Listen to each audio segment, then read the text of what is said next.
Magandang gabi po sa inyong lahat.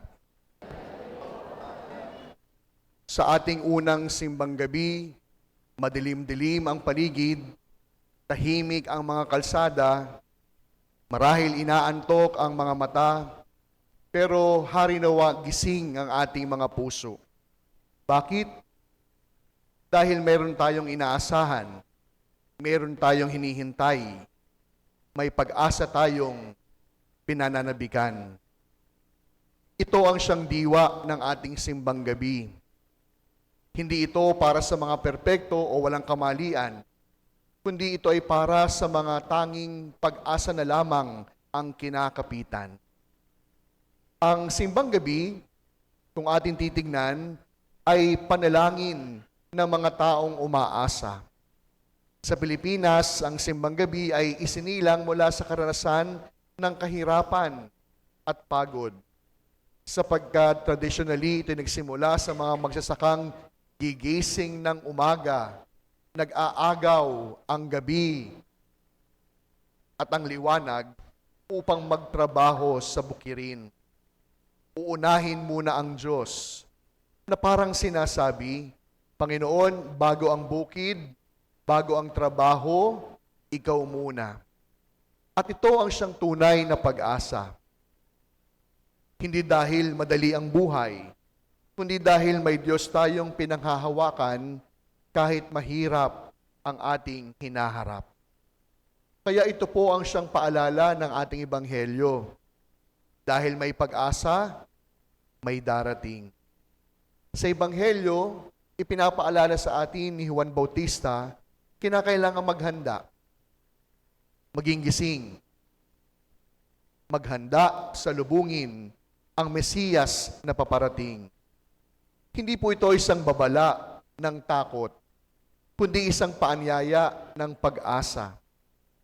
Dahil kung may darating, ibig sabihin, may bukas tayong inaasahan. Kung may hinihintay, ibig sabihin, hindi pa tapos ang kwento ng bawat isa sa atin.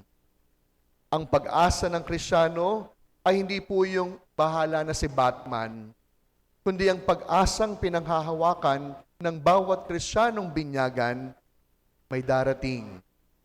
Walang iba, kundi ang Mesiyas, si Kristo sa ating piling. Marami sa atin, tiyak ko, nagdesisyong magsimbang gabi sa taong ito sapagkat merong bitbit, merong pasanin, merong ibig at nais ang kanilang puso at damdamin. Marahil ang ilan, problema sa tahanan. Para sa iba, alalahanin sa kanilang pinagtatrabahuhan. Ang iba, karamdaman sa katawan. Ang iba naman, bigat sa kanilang puso at kalooban. Kaya ngayong gabi, sa ating pagsisimula ng sakripisyo at pananalangin, parang sinasabi sa atin ng Diyos, huwag kang susuko, darating ako. Ang pag-asa ay hindi po kawalan ng problema. Ang pag-asa ay ang presensya ng Diyos sa gitna ng ating problema. Isipin po natin ang isang kandila. Maliit lang ang ilaw, pero sapat ng pawiin ang napakalaking dilim. Ganyan po ang pag-asa sa buhay natin. Hindi nito inaalis o tinatanggal ang dilim. Pero parang sinasabi ng kandilang aandap-andap, hindi ka nag-iisa. At sa ating unang simbang gabi, ang ating panalangin, napakasimple. Panginoon, sindihan mo ang pag-asa ko. Ito ang hamon ng ating unang simbang gabi.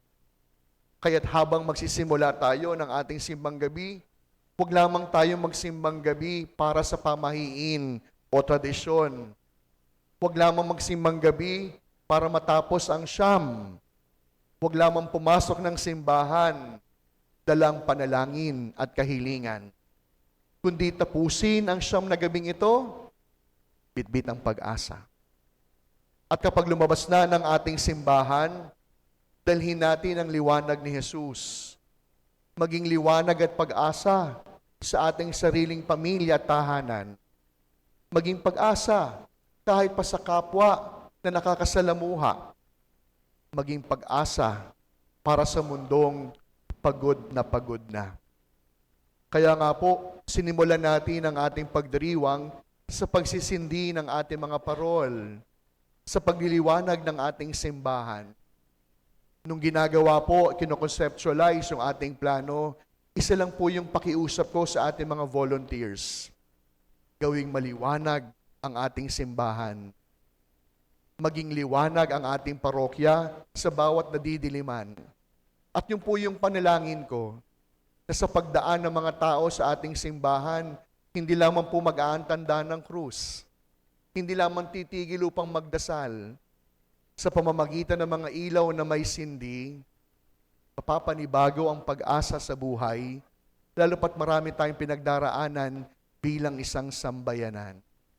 Ang tema po ng ating Pasko dito sa atin sa Peña, napakasimple.